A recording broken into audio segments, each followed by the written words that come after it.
and welcome to Atlantic Blowout. Atlantic Blowout is a syndicated live program of the network featuring chit-chatting and conversation on special interest topics, news, events and stories through correspondence reports, experts' opinion and stakeholders' analysis. Now to the headlines. Nigerian Air Force. In River State, Nigerian Air Force bombs illegal refinery. In Edo State, police arrest suspected cultists. In Kwara State, Abdul Razak governing via WhatsApp messages, PDP. Zamfara State, federal government to sustain onslaught against banditry. National ID, rip-off scheme, Harua. NDLEA, recruitment process denial. Economy, reports arbitrary price hike, FCCPC. Humanitarian, federal government hints social investment programs return. We will go on a short break, and when we are back, the conversation will continue.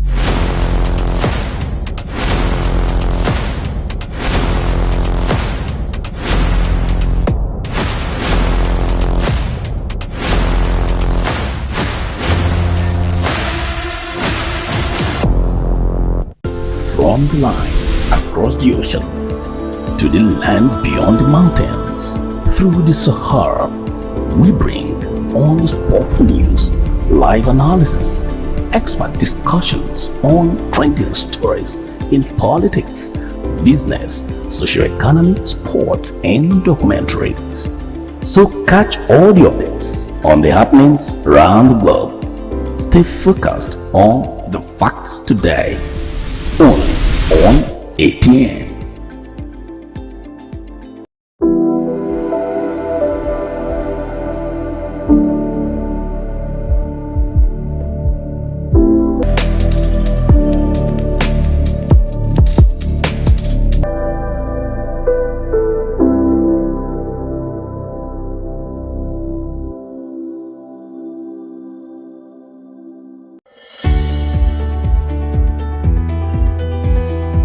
People into the country illegally. That is amazing. Honorable You human on the point of order. Honorable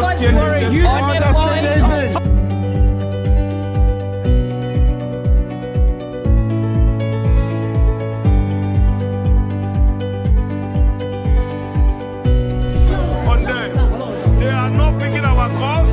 They made up their mind. So no agreement with the EU, but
Atlantic Blowout. Joining today's conversation is Dr. John Udumange, who's a lecturer, rights activist, arbitrator, and management consultant. You're welcome, sir. Thank you, listeners. Also in the studio with me is Barrister Ndanzi Ukulo, who is a legal practitioner and a socio-political analyst. Welcome, sir. Morning. Good morning, viewers. Now, let's head right into today's conversation. The air component of Operation Delta Safe has destroyed 7 illegal refinery sites at different locations in River State. Equally, a total of 4 boats loaded with illegally refined products heading southwards were bombed by military aircraft deployed for the operations. The Director of Public Relations and Information for Nigerian Air Force, Air Vice Marshal Edward Gabquet, in a statement on Sunday stated that the operations were conducted on April 12 and 13, 2024 in Idama, Obomkiri, Arubama, Ivy Island and Samkiri communities in River State. Gabquet noted that at Arubana, oil thieves were attempting to establish an illegal refining site, adding that upon spotting the approaching aircraft, they quickly fled for safety. In all, about 7 illegal refining sites and 4 boats were discovered and destroyed within the 2-day operation. Now, I'm going to start with you, Doctor. What are your thoughts on the bombing approach? Would it further exacerbate the problem of oil theft in the Niger Delta, especially in River State? Thank you. We all agreed that illegal refineries should not exist. But I think where they exist, and you are trying to reduce the number or to eliminate them. The idea of the law is that you should not create more harm to the environment. While you are enforcing, you are trying to control these refineries, the emergence of illegal refineries. Remember, some years back, I think that was even before Jonathan became president, the federal government proposed the establishment of modular to consider the environment. Bombing, for instance, when you bomb a refinery, all these artisanal refineries, you are causing more environmental pollution. You will destroy a lot of the ecosystem, and the same tale of woe continues. So in as much as Operation Delta Safe is carrying out its responsibilities, they should also consider the immediate environment. We in the Niger, we have suffered a lot over the years. Right from when I knew that this is the gases we have been fled. For about 50-something years, 40-something years, these gases are still flaring. And we are not bottling them up for industrialization. So the question remains that while federal government is eager to stamp out illegal refineries, what other measures is the federal government taking to ensure that they engage the productive youths of the Niger Delta? That is the question. And this calls to attention the issue of that promise. Most of the youths counted on that promise, and when they waited and waited in vain, they still went back to those unedifying artisanal practices, just for the sake of livelihood. Now look at the Niger Delta again. When we left secondary school in the 80s and came to Port Harcourt, that was when Revoke was established. That was when West African glass industry was established. That was so many industries, wrought iron industry, and so many were established. All you needed to do at that time was to walk to the premises of those companies, and before you know it, one white man will come out, beckon on you. Can you do casual job? 1-2 weeks you're employed, and your home will be happy. All those opportunities are not there any longer. So while the federal government is talking about stamping out artisanal refineries and so on, we should also look for a replacement. Even the Bible says Satan cannot cast out Satan. And if you cast out an evil spirit, something has to replace it. And if there's no replacement, the tendency is that the evil spirit might still come back. Now, speaking about replacement, is there a way to make these illegal refineries legal so that even the youths who are engaged in this process feel like they can actively have a source of livelihood, because the common saying is due to the lack of livelihood, that is why they engage in these illegal processes. Esquire, sir. Yes, thank you very much.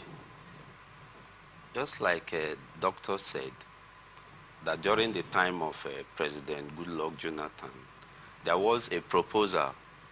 Not just a proposal, it came to fruition. We saw situations where some investors were given licenses to build and operate modular refineries. But at some point, nothing happened again. Because you don't just embark on bombing a place.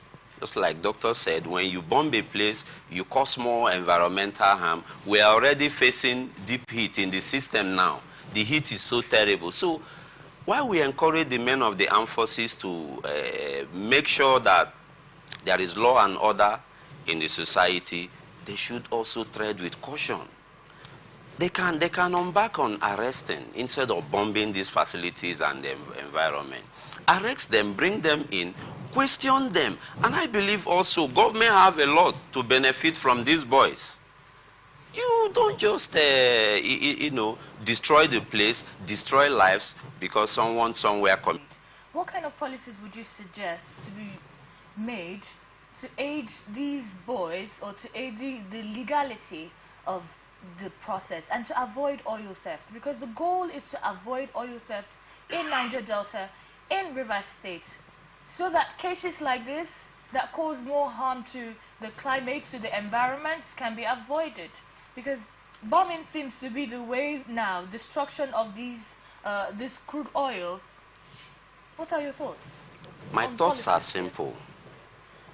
These boys are highly skilled to turn crude oil to diesel, to PMS, to DPK. So if they can do this without proper training, why not government set up a committee or set up a program that can bring these boys in and give them more skills? If they have more skills, training, and at some point empowerment, believe me, this issue of fuel scarcity, the issue of diesel price hike and all that will be a thing of the past. Because if you train and engage them, empower them, even make the process of acquiring these licenses simple, believe me, the system will just be okay and we'll be sure to have a crime-free society. All right, so you suggest a license. Yes, training first. Training. They should train them. There should be data collection, because first of all, we need to know who and who are. I mean, I think I bought petrol, 695 naira per liter. I am in the Niger Delta. In my community, oil is flowing every minute, yet I'm subjected to this kind of horrifying and excruciating pain. It's very painful.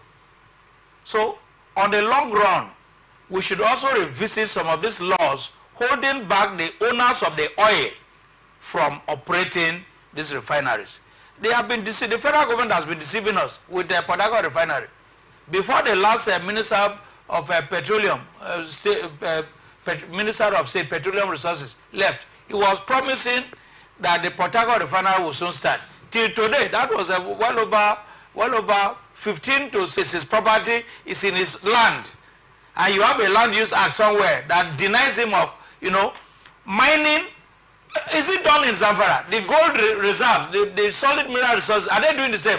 They should also go and bomb those who are mining the gold and the diamond in Zamfara.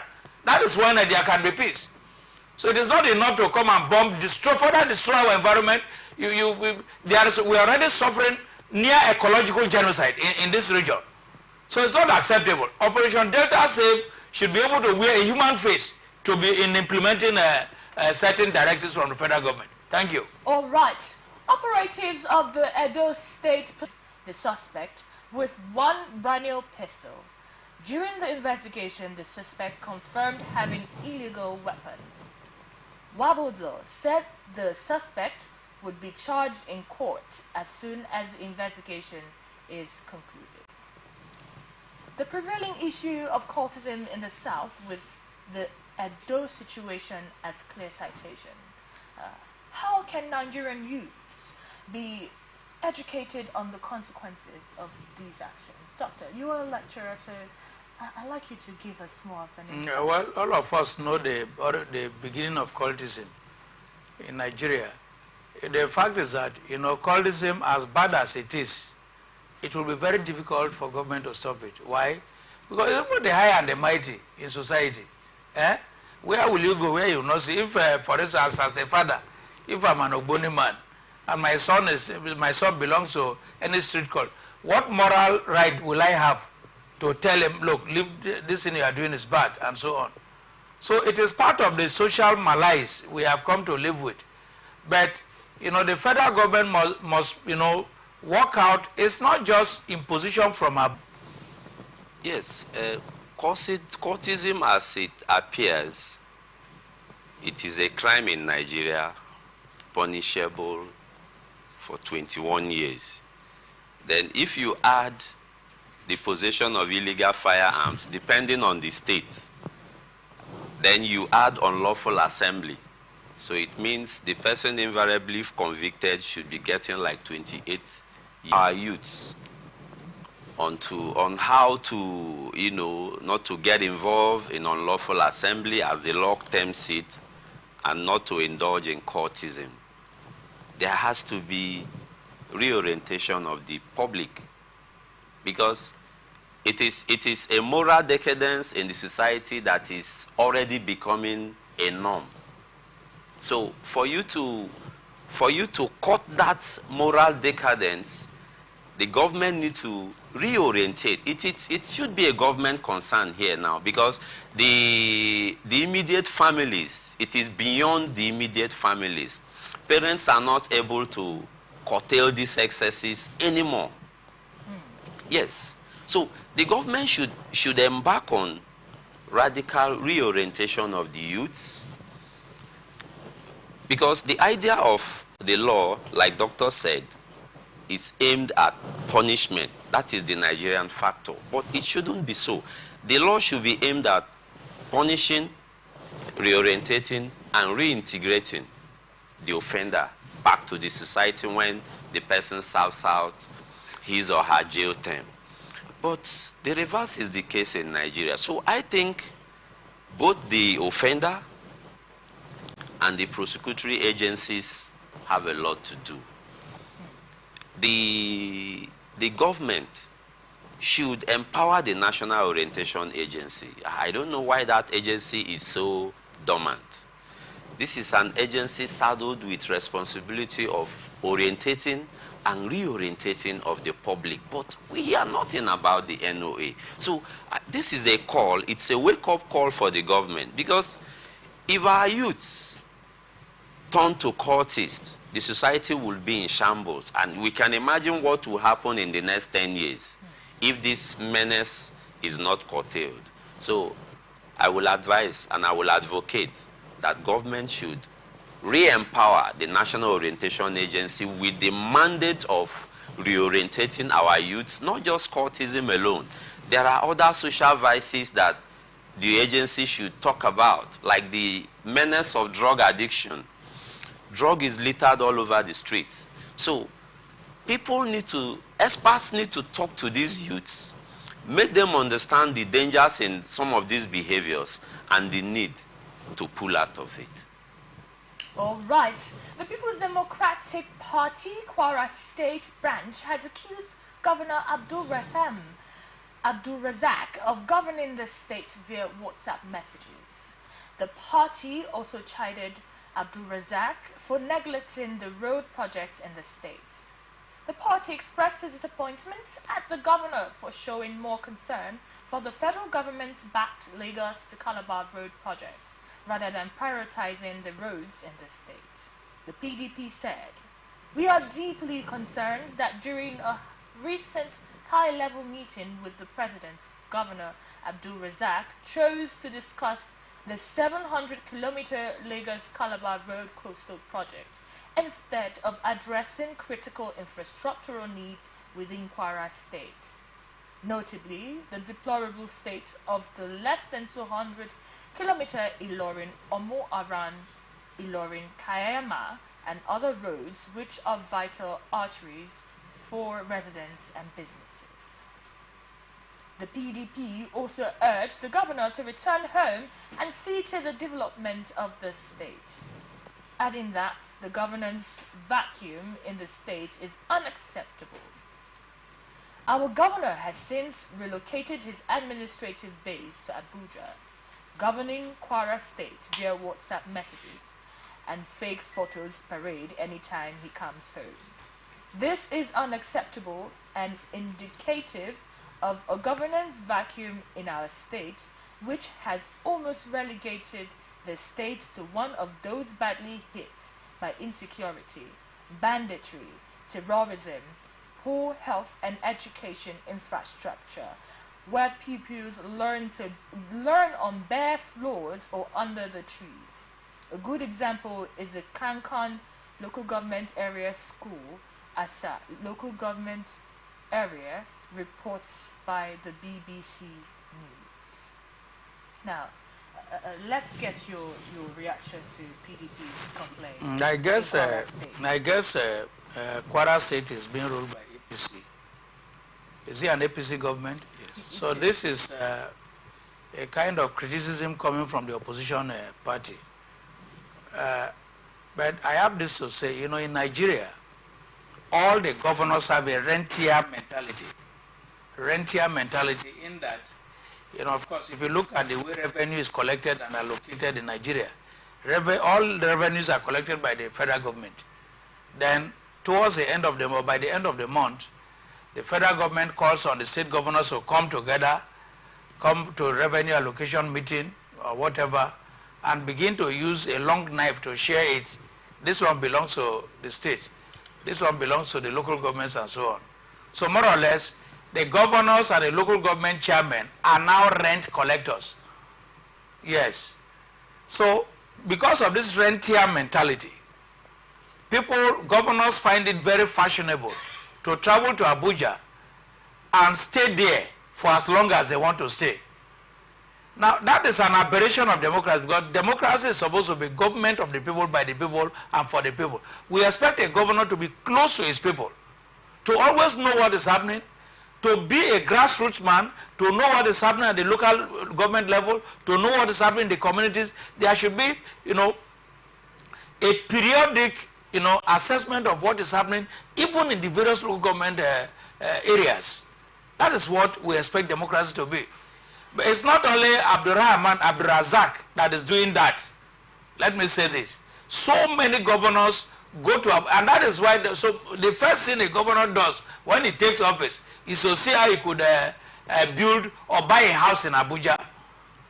In most cases, every state has a guest house in Abuja where the governor stays, making it very comfortable for them to go away on leave without what. So that is what happens. We don't need to encourage it. In that case, such a matter should be tabled before the Federal Executive Council, where the governor will also be a member. It is happening almost in every state, from Bayelsa State to Enugu State to Zamfara State, and so on. So many governors, every weekend, you see them in Abuja. They don't stay at home to govern, especially that urbanized.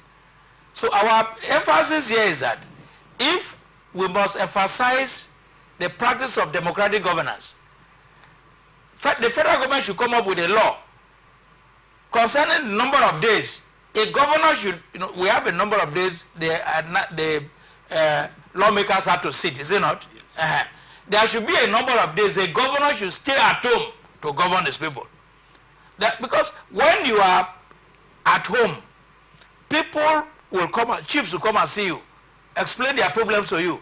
Other stakeholders will have access to you. But when you are in Abuja, you are like somebody overseas. In most cases, some governors, while at home, find it difficult to create that access to them. So in Nigeria, we should be able to discourage this rentier mentality of, you know, as a governor, I can go to Abuja, take the money, pay salaries, and that is all. That is not governance. That is not democracy. In democracy, we expect the governor to interact with town hall meetings should be held regularly. Stakeholders meeting with the professionals should be held regularly. With contractors, some contracts, especially road contracts, should be discussed in the open, in the public, for people to know what is happening. So this also facilitates the stakeholders buy-in into the policies and programs of the government. So if it is true that Governor Abdurrahman Abdurazak is governing with WhatsApp, I don't know what to call it, WhatsAppocracy. maybe we can coin another term called maybe WhatsAppocracy instead of democracy. I don't think it is fair to the people of Kwara State. WhatsAppocracy, doctor. Okay. Now, do you consider the PDP's complaint valid, or do you look at it as a mere political statement to tarnish the APC governor? Well, I think that the PDP's complaint is a legitimate complaint, because everybody knows what happens in Nigeria. These governors are not, they are not there really to give us leadership. There is this leadership vacuum in Nigeria. That is just the truth. These people, you know, when they want our votes, they come with bogus ideas, deceiving our people to vote. He wasn't prepared. Maybe one godfather somewhere invited him to the meal in the table. So, Governor Abdul Razak, this is a call to you. Go back home and listen to your people. They are crying about the roads, the bad roads in the state. Why meddling with what the federal government is doing with the Calabar-Lagos project? It is very, very wrong. You see, government, we have said it here time without numbers, that government is about the people. Any policy that is not about the people is not governance. You cannot govern the state with WhatsApp messages, maybe ordering the deputy governor and the speakers and the executive council. That's very wrong. You come back home, listen to the people, make good policies, get closer to the people. With that, you will get positive results. But residing in Abuja to govern your state is very, very wrong.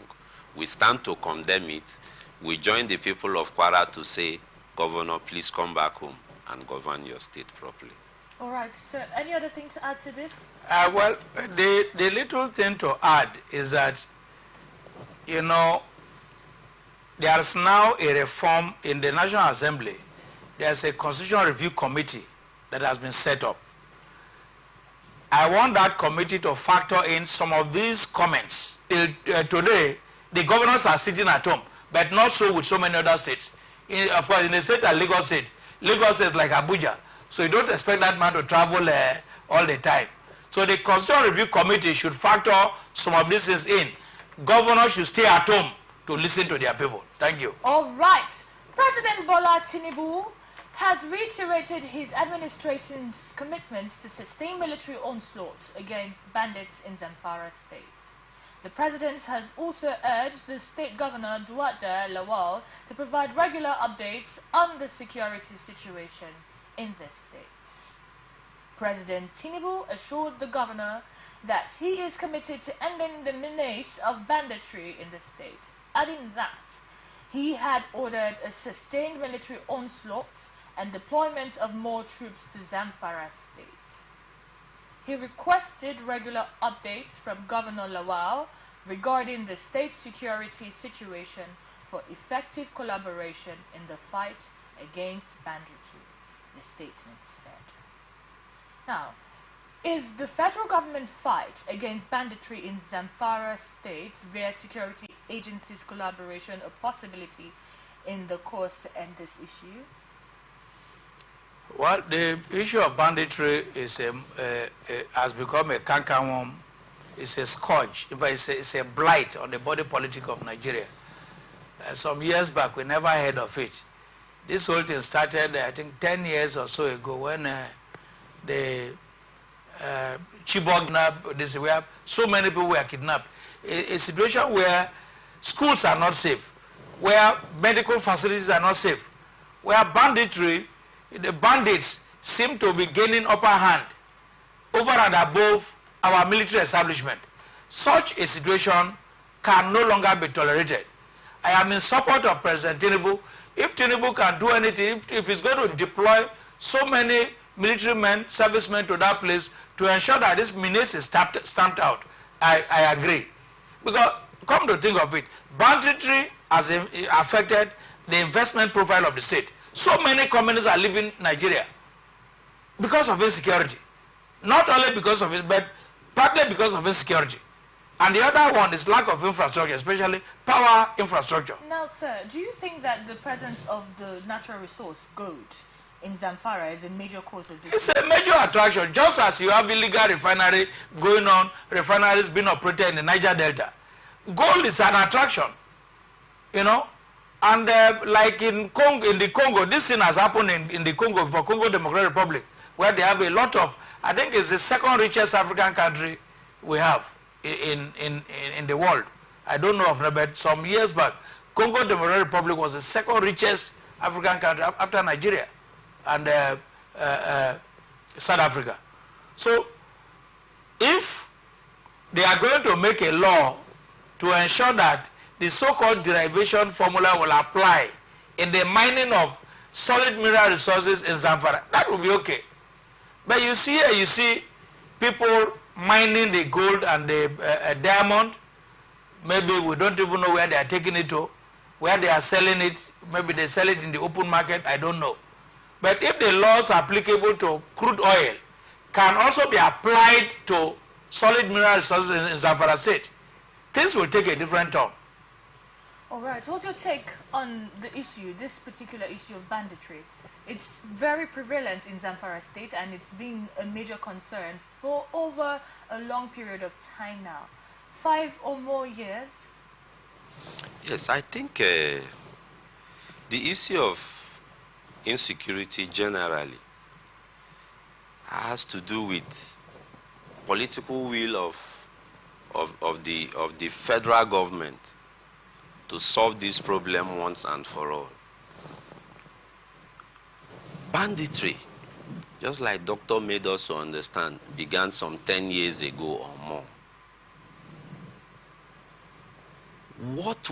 What are the measures taken by the security agencies to identify the root causes of this banditry? Because if you want to solve a problem, the first thing you will do is to identify the root cause. Why are these people moving in this direction? Why are they not appreciating education? We should know. Are there external forces encouraging them to do all this? The reports should be on the table. Federal government should look at this thing. Okay, what are the issues with our border with our neighboring countries? Are the border properly closed? Do we have adequate security checkpoints over there, or the border is just open? These are major concerns to look at. Because in some quarters we have heard that the security agencies should go tough, just like they have been tough in the Niger Delta. Having successful onslaughts in the Niger Delta, they should also do same in the Northeast. The federal government has made a commitment. Tinubu has made a statement, the President Tinubu has made a statement. Do you not think that there's a possibility of this conflict, this issue of banditry being put to an end with this commitment that the federal government has made? To be honest, I don't trust them. They have assured Nigerians, beginning from the time of President Muhammadu Buhari. At some point we heard that, oh, this year Boko Haram is over. To come out and take a decision and stand by it. Not just sitting in Abuja, you know, patting the governor at his back and making assurances. We need actions. We need results. These things need to end. If it means the government bringing in foreign mercenaries to end it. They should. They should. Lives are going down every day in the Northeast, and it is totally unacceptable. All right. The Human Rights Association, the Human Rights Writers Association, Huriwa, has countered plans by the federal government to issue new national ID cards to Nigerians, describing the scheme as a plot to waste public funds. Huriwa, in a statement on Sunday, said a report showed that 50% of Nigerians were unbanked and unbankable due to the terrible poverty, adding that it was of the view that the plan of a new ID card by the government was part of a sinister plot. Huriwa's national coordinator, Emmanuel Onwubiko, in a statement questioned how 133 million poor Nigerians suffering crushing poverty were expected to maintain working bank accounts to enable them to collect the national ID. Huriwa therefore urged the government to rather adopt the international passport as the most critical ID card. Now, do you consider adopting the international passport as the most critical ID over the new national ID? No. No, for certain reasons. In as much as I am not in support of the federal government proposal to, adopt a new, what is new about? See, in Nigeria, we have so many projects going on. First, among the urban dwellers, we have driver's license as a means of identification. We have the voter's card also as a means of identification. We have the international. On account of the NIN we are holding today, I think I have my copy here. On account of this NIN, so many people travel to various places. This is my own NIN. It's okay. So many people travel to, so the policy is even, it will even create anger among so many people. So the federal government should share the idea of, let us rather emphasize that the NIN we have today, we should emphasize that it goes around everybody. Now that there's no longer age limit. So many people have embraced the idea of the NIN. And the NIN has gone around. The NIN is now a means of registering even SIM cards. Yes. If they are going to link the NIN with the existing bank accounts, fair and good. But to say they are introducing a new identification, no, it's not acceptable at all. Federal government should rather emphasize on updating our data. The data, you see, the population of Nigeria is based on guesstimate. We just guess. Extrapolation is guesswork. Oh, the population is growing at the rate of 2.3% per year. So you now begin to extrapolate that Nigeria is above 200 million. We are not really counting the human beings we have. I think the last census we are supposed to have, we cancelled it because of the election. I don't know. But even if they are going to revisit the last census, what is important for the federal government to do is to empower agencies to ensure we have a reliable data base. When that one is done, we now know how to count ourselves. And concerning this banking, so many rural areas, even those in the urban areas, don't have bank accounts.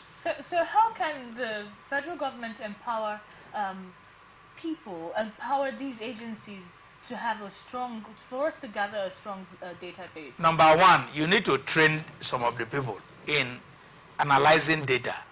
Number two, demographers must be trained. Those who know population trends. So many people in the rural areas don't register their births and their deaths, for God's sake. So how can you extrapolate? Then you register people who can, collect primary data from the various, and the local governments are handy there. You can empower the local government to ensure that. Do you think that this new national ID will be a better option? No, I don't think so. I agree with the position of Huriwa that it's another means of ripping Nigerians off. And also it is a strategy for that agency to steal our money again. They are there to steal our money. See, why do we need another national ID? Doctor have said it all. Why not simply adopt the NIN we have? And possibly this thing can also be, That is a standard ID for Nigerians. We are not ruling out recognizing the international passport as a means of critical identification. No, we are not ruling that out completely. Just like in the words of Doctor, he said that we have lots of identification. The voter's card is there, the driving license is there, the NIN is there, the international passport. So why bring this one in?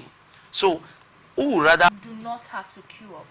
Do you still think this would be a great idea? I don't think it's a great idea. In my own opinion, I think it's a means of stealing our money. They should cancel the scheme. All right, Doctor, what do you think? If Nigerians don't have to queue up at the banks for this? The problem is not all about queuing up. The problem is, how many banks do we have? In Bayelsa State, apart from Yenagoa, there is no other local government headquarters that has a bank. It's very difficult. We used to have microfinance banks. So it means that whether they charge money or not, it means that these people, our rural folks, will now spend money to transport themselves to wait in Yenagoa. The National Assembly should kill that idea, please. Let's not inconvenience Nigerians. Nigerians are going through a lot. So many people are hungry. Maybe they don't know. So whoever has mooted that idea should stop it.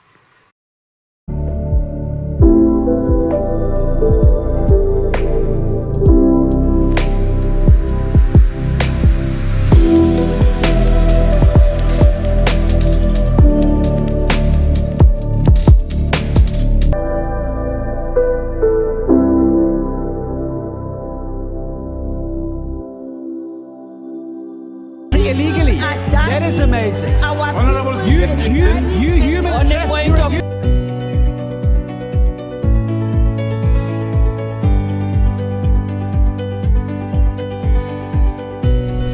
on them. They are not picking our calls. They made up their minds. So no agreement with the EU, but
is Atlantic Blowout.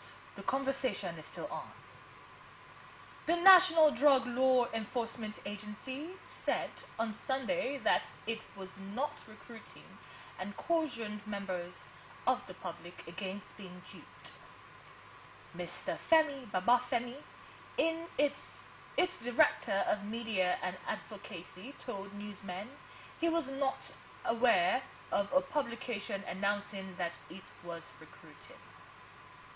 While we are taking necessary measures to unravel the people behind the publication, members of the public are advised to avoid being scammed.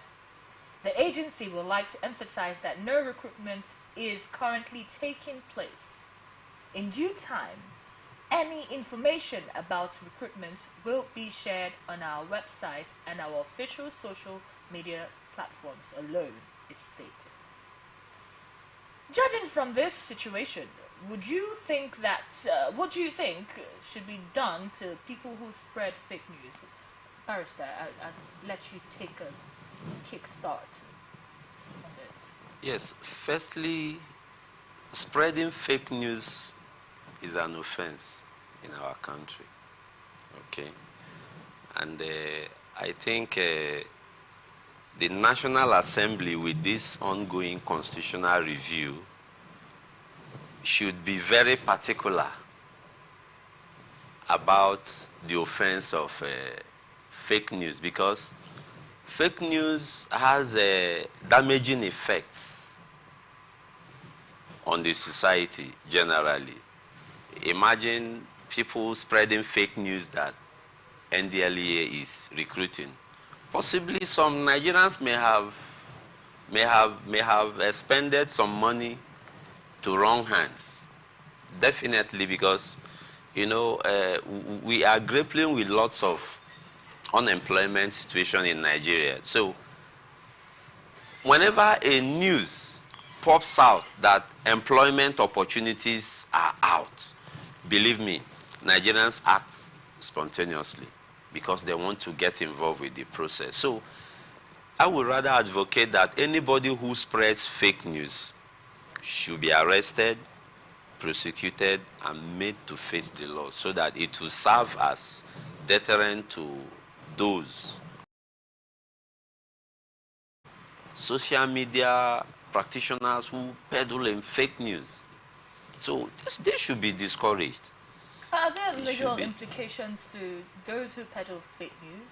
Yes, of course. There are legal implications. The legal implication, one, is that the fake news itself has damaging effects on the society and the well-being of those who may have been caught up with the fake news itself. So I think with that, and the implication of spreading fake news, like I said earlier, is that the effects are damaging, even to the psychology of those who... Yes, giving us a legal perspective, I'd like to know, are there available constitutions, are there available parts of the constitutions that makes it possible for those who peddle in fake news, especially publicly with the social media? No. Now, are there provisions in the constitution? There are no provisions yet. So we are advocating that the National Assembly should consider that as part of the ongoing reform, because so many have argued their right to press and freedom of expression.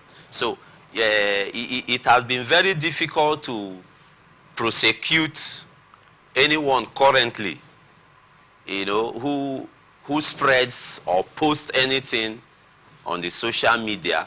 So, like in some instance, someone was arrested. We are in the public. I wouldn't want to mention name. And when the lawyers approached the agency that arrested him, he was granted bail, because Nigerians have right to freedom of speech and right to press, and these are inalienable rights. They are fundamental rights that cannot be taken away from them. But that doesn't mean anyone will indulge in spreading what is not right and genuine. when you do that, you cause harm to the society. So I would rather advise our National Assembly members to take this assignment very serious.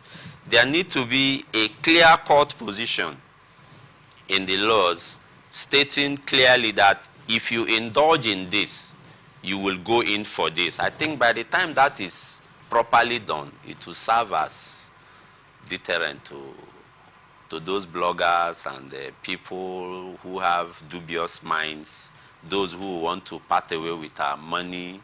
It will serve as deterrent to them. All right, what are your thoughts on this? Yes, one of the complex things social media has brought to society is the spread of fake news.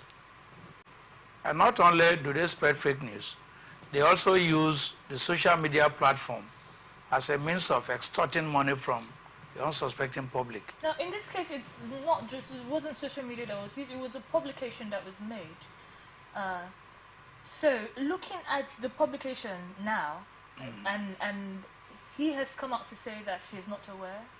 The publication, was it made on a hard copy, or was it on a newspaper or social media? That was not confirmed, but it was an open call. I think they have done that several times. There was a time, was it up to a month or so, they used the office of the Senate President to announce the granting of, is it 250,000 naira loans, of which he was not aware.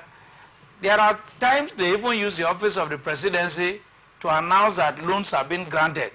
So the people will now apply, and they will demand for maybe 200, 300 naira as a fee to pay, and so it's a way of, that is one of the things the conventional media can control, but social media cannot control, because any blogger, any 419 person can come up with a blog advertising that the federal government is granting XYZ amount of money as loans to youths. So much as it is fake news, the aim is actually to extort money from the unsuspecting public. Now, there are ways NDLEA will tackle it. Most of the time, when you go to their blogs, their genuine websites, you see phone numbers. But when you call them, people don't answer. Yes, when you call the, say, PRO, some people may want to confirm if they are actually recruiting.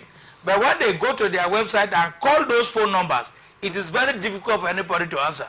So one of the things I expect the NDLA and other agencies to do is to ensure that they put genuine phone numbers there, so that in case anybody wants to confirm and they go there and they call the number, you tell them outright that NDLEA is not what? Recruiting. They will stop it there.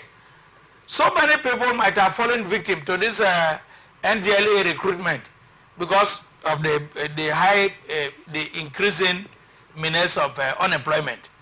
So one of the ways the government can tackle it is to put their correct phone numbers, so that the moment you call, for instance, if Rivers State has a blog and somebody wants to find out something that is happening in government, some key officers should put their numbers so that you can always call to confirm.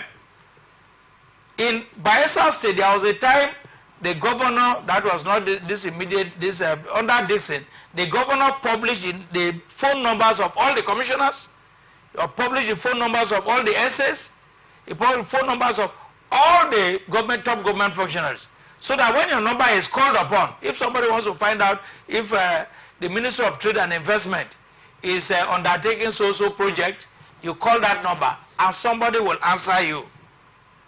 So that is another way, we can protect the citizens. Because I tell you that so many people might have applied and paid small money to those who claim to be recruiting. So in order to avoid that, there should be constant sensitization of the public. If we are recruiting, and this brings over, you mentioned the National Orientation Agency. For some time now, that agency seems to be dying. What is happening? That agency should be reinvigorated.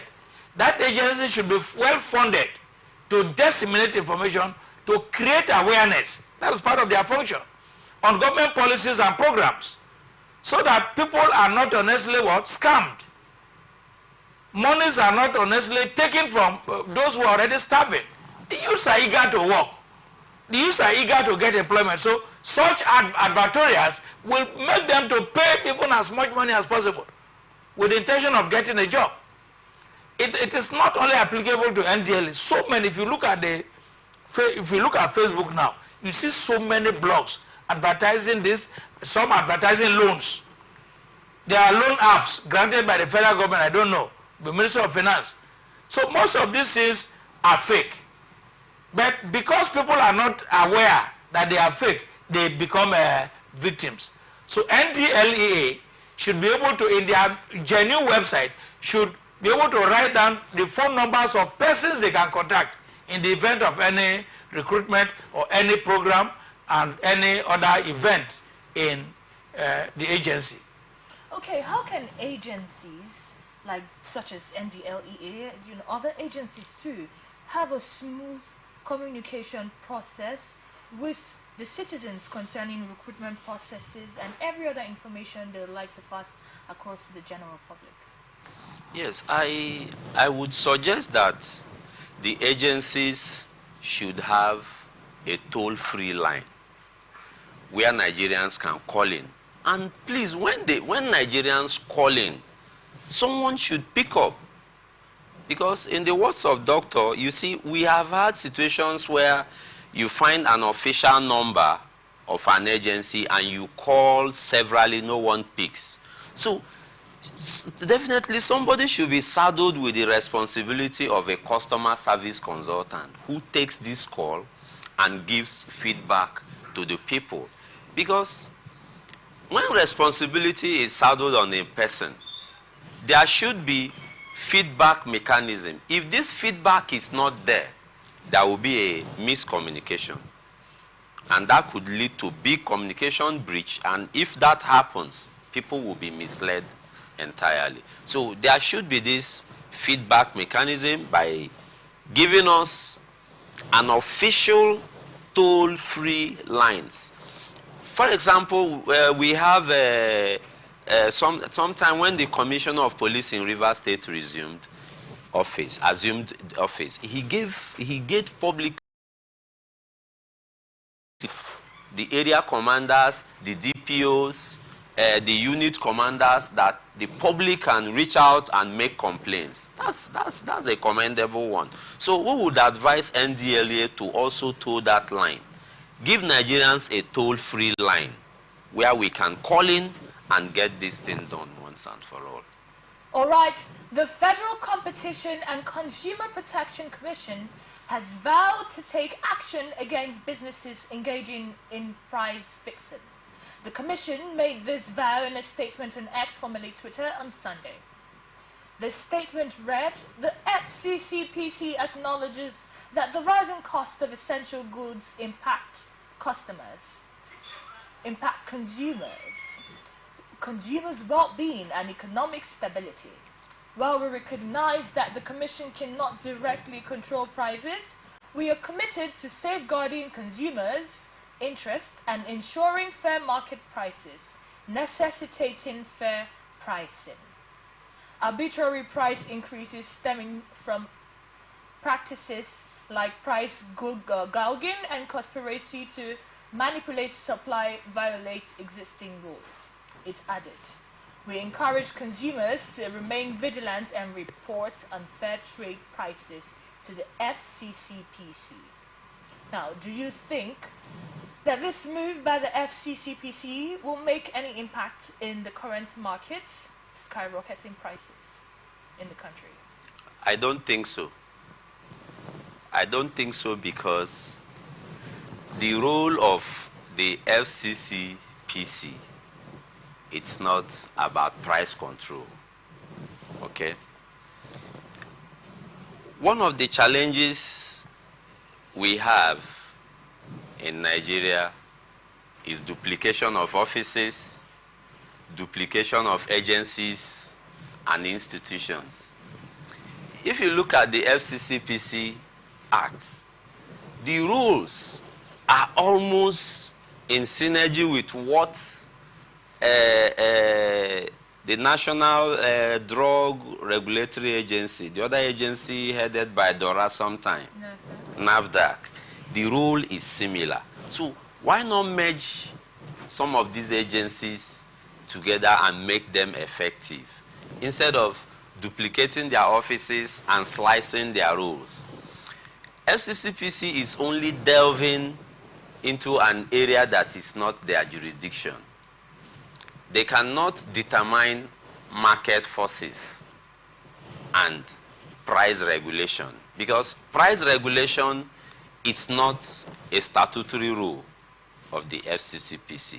So even though you feel like you think that it is not a statutory role, do you not think that this is a move in the right direction, looking at the high cost of living right now in the country?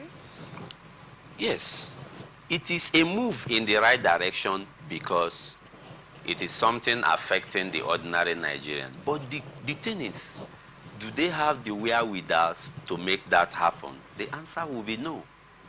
Let me give an instance.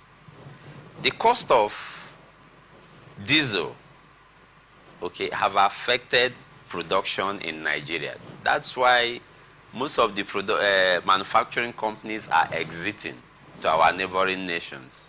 So I cannot buy diesel at a very high cost, import other foreign goods or foreign items to produce with at a very high cost. Then FCCP will come and determine price or determine the market price. No, that would mean very, very unfair to the manufacturers and investors. So the right thing should be that Nigeria should have a national price regulatory agency. If you do that, but before they do that, they should encourage manufacturers. There should be price reduction in our petroleum products, because most of these manufacturers are in the rural domain. They manufacture and transport goods to the cities. The petroleum products should be regulated to a very fair price. There should be tax holidays to manufacturers of some of these products. Because when a manufacturer imports his goods and pays very high tax, it means he must look at making profit. The essence of investing in every business is to make profit. If you cannot make profit in any business, then you dare not delve into such business. So government should reconsider their policies on subsidy, fuel subsidy in particular. Government should reconsider their position. They should review it and come up with a workable policy on subsidy reduction. Then secondly, government should work out tax holidays for these manufacturers. Without tax holidays, believe me, prices of goods will still be skyrocketing. So FCCPC cannot regulate the prices of goods in the market. We know Nigerians are facing this price hike. It is biting on everybody, but we should look at the reality. The reality is what it is. If we do not have tax holidays for manufacturers, basically those that are into agricultural produce, there should be tax evasion. There should be tax holidays for them. Those that are manufacturing household items, our daily items we use day to day, there should be considerable tax holidays for them. With that, you will encourage more investors. They will bring in more foreign direct investment into Nigeria. And believe me, the economy will be robust. Now, the barrister says tax holidays. Do you agree with that? Yes, not only that. You see, one of the reasons prices are rising continuously is the fact that we have killed the manufacturing sector in Nigeria. We have. with government policies, especially since Tinubu became president. Remember his first statement, subsidy is what? Gone. And that marked the beginning of suffering. Most of these manufacturers, like the lawyer said, most of the manufacturers are resident in the rural areas. If you go to Anambra State, most of these things they manufacture locally are in the rural areas where they are providing their own power and energy. And the rise in the price of petrol and other petroleum products has really impacted negatively on the production of those goods and services. In a way, in a neoliberal economics and a neoliberal economy, you don't expect the government to intervene too much. And that's why even if there is a national price regulatory agency, it will be a bit difficult. But the extent to which government can determine the price of certain commodities is the extent to which they subsidize them. Yes. If, for instance, you are subsidizing the production of flour, remember during the time of Goodluck Jonathan, we were supposed to have used a cassava in place of what? Flour. Today, they have not bought bread in my house for a very long time because I had to go to other substitute. The price of bread for me is beyond our reach for some time. Now, if government subsidizes the production of flour, automatically it is reducing the price of what? Bread and other other things that will come under what we call joint demand. If government reduces, subsidizes the production of beans, for instance, if beans producers are given incentives, if they incentivize, it means the government is indirectly reducing the price of a cup of what? Beans, or the price of a rubber of beans. So that subsidy is necessary to reduce the cost of production. It is only when government intervenes in reducing the cost of production that, if you look at the law of demand and supply, these laws are laws that are affecting everything. If the cost of production of a commodity goes down, automatically the price will what? Go down, and vice versa. So most of these things are controlled by the price mechanism, the interaction between demand and what? Supply. If you raise the price of bread to, let's say, that a normal market square bread we used to buy to 200 naira, the 2,000, and you are not buying, I am not buying, she is not buying, and many people are not buying, automatically the price will begin to what? Come down. So that is the way the law works. So having said that, government needs to, invest in power, especially. The other day we came and they were talking about an increase in the tariff of electricity. In the first place, before you increase the tariff of electricity and all that, are people actually seeing this power? People are not seeing it. In most urban areas, there's no power. If you go to, I always use Inagua as an example. If you go to Inagua, most of them are tapping their light. Government itself is tapping the light from a gas turbine. So again, it calls to question the extent to which the federal government and the states can work in synergy to ensure that we increase the megawatts of power production. The production of power and the distribution of what? Power. So price control for now will be a Herculean task. But government can make a deliberate effort by subsidizing the production of certain goods and what? Services, thereby indirectly bringing down the price of such a. But as a private person, if I am producing water, for instance, and the cost of production is increasing, the essence of going into investment is to make profit, like the lawyer said. So if I am not making profit, what do? I will quit the business. I will go to a better environment where there is power supply, where there are good roads, where transportation is cheap. where I can bring my goods, whatever I produce, to the market. But profits against the survival of the people, do you really think it's a great idea? Seeing that at this current stage, there's truly an economic downturn, there is hardship. Do you not think that the FCCPC's move would rather alleviate the suffering of the people? Having them being able to regulate the prices for the manufacturers. What we are saying is the FCCPC cannot regulate price. Because until you subsidize production, you cannot determine the price of any commodity. So they will not make any impact? They will not. In fact, they will, it will be an exercise in futility because the laws of demand are at work in society. The more, if you are producing this glass for $3, or say 3 naira, and you are selling it for 4 naira, it's excusable. But if you are producing this for 3 naira and somebody tells you to sell it at 3 naira, automatically you are out of business. So the FCCPC can do very little.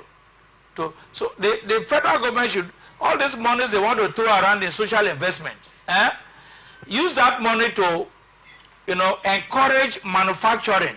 Most of the factories we used to see, I always use a Transamadi because that was a business hub in River State. Go to Transamadi, all the companies are dead. Dunlop, Michelin, they are packed to Ghana. Unilever's gone. Glasgow, SmithKline gone. And that is if you go to the market, these antibiotics are very expensive. Why? Because they are out of the country.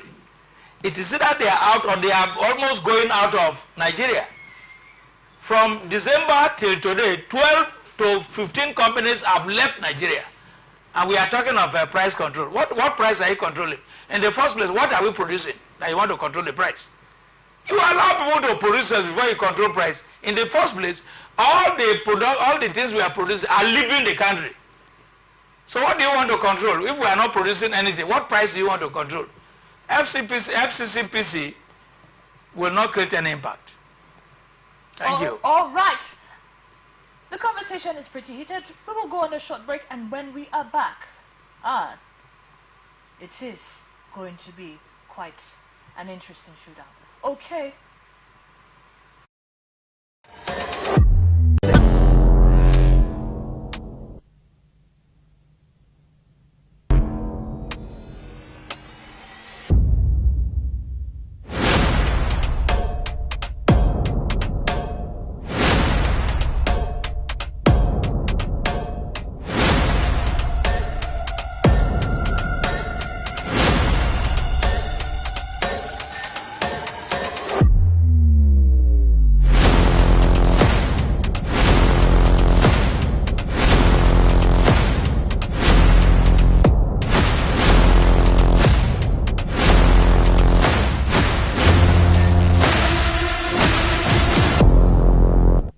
From the lines across the ocean to the land beyond the mountains, through the Sahara, we bring on sport news, live analysis, expert discussions on trending stories in politics, business, socio-economy, sports, and documentaries. So catch all the updates on the happenings around the globe. Stay focused on the fact today. Only on ATN.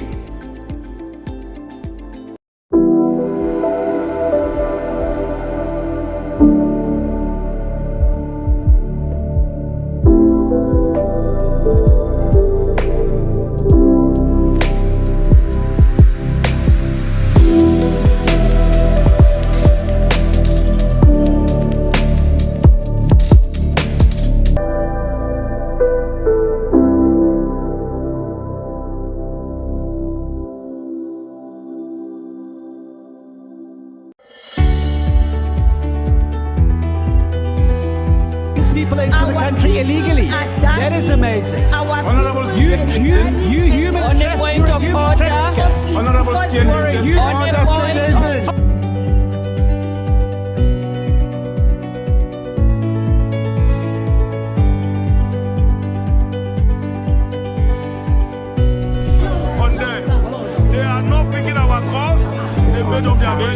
to call it that. So no agreement with the EU, but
Welcome back.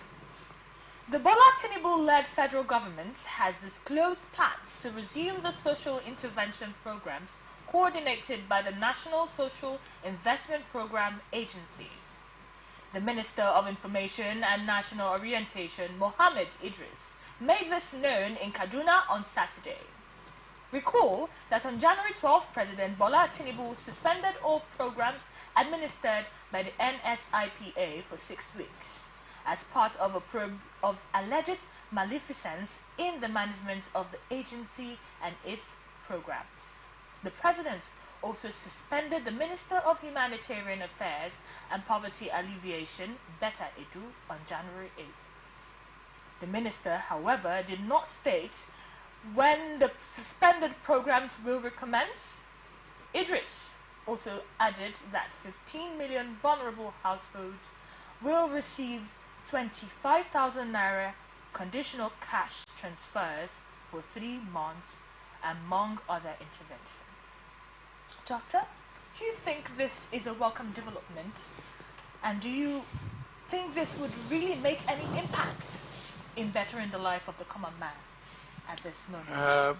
You know, anytime they talk about social investment program, I get agitated. Why? You see, I see it as a program where money is collected and shared among very few persons. Now, in the first place, the aim of the program can be interrogated. What is the aim of the program? The aim is create impact in any program implementation. You must have the raw materials to work with, which in this case refers to a number of persons, age of these persons, their local governments, their households, where they are coming from, their gender, and so on and so forth. But in this case, what they are doing is just arbitrary sharing of money. They ask a few persons to compile some names, and they share money to them.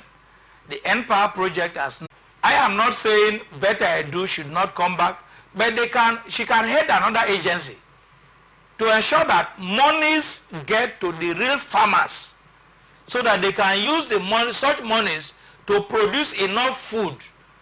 Again, in Nigeria, even when garri is produced in large quantity, because of the porous borders we have in the north, we have another group of smugglers, those who smuggle this food out through our borders, and they sell them there because they are making more profit.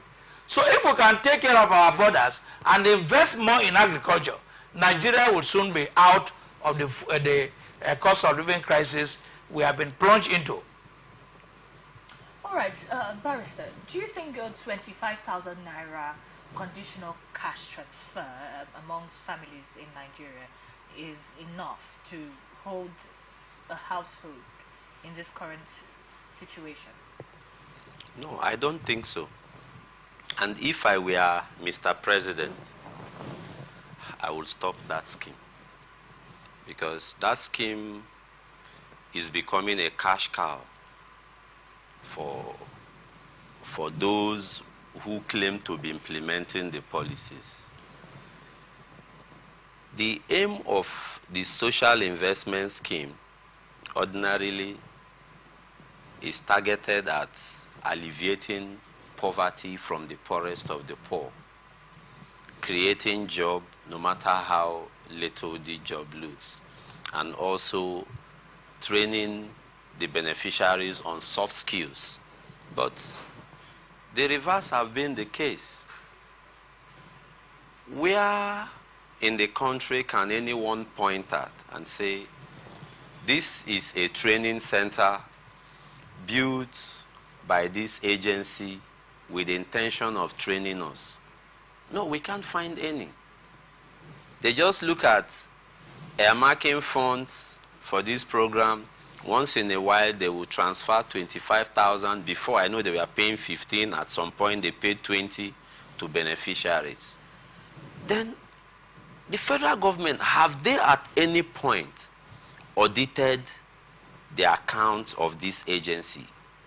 Can they come out with a comprehensive list of beneficiaries since this program began? The answer would be no. So why would the president encourage them again to invest in this program? It just amount to an exercise in futility. If I were Mr. President, I will first of all call for the probe of that agency and the monies released beginning from the inception, before I will look at either reviewing whether we will go back to the scheme or we try something new. Nigeria has so many challenges that they should prioritize. First of all, agriculture. We have food crisis in Nigeria. And they're not even telling us anything about the gold in the north. They are not telling us about the diamond. Now we heard there is a natural resource deposited in Sambisa forest. They have not told us anything. The focus is just on oil from the Niger Delta. Okay? Federal government should focus mainly on investing in farms.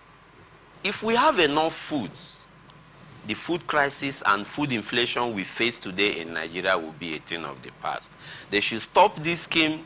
I see this scheme as a childbirth of corruption. They should stop that scheme. We don't need, what is 25,000 compared to the economy of today? 25,000 cannot even cannot feed a household of 2 for a week. So why throw this money around and waste it?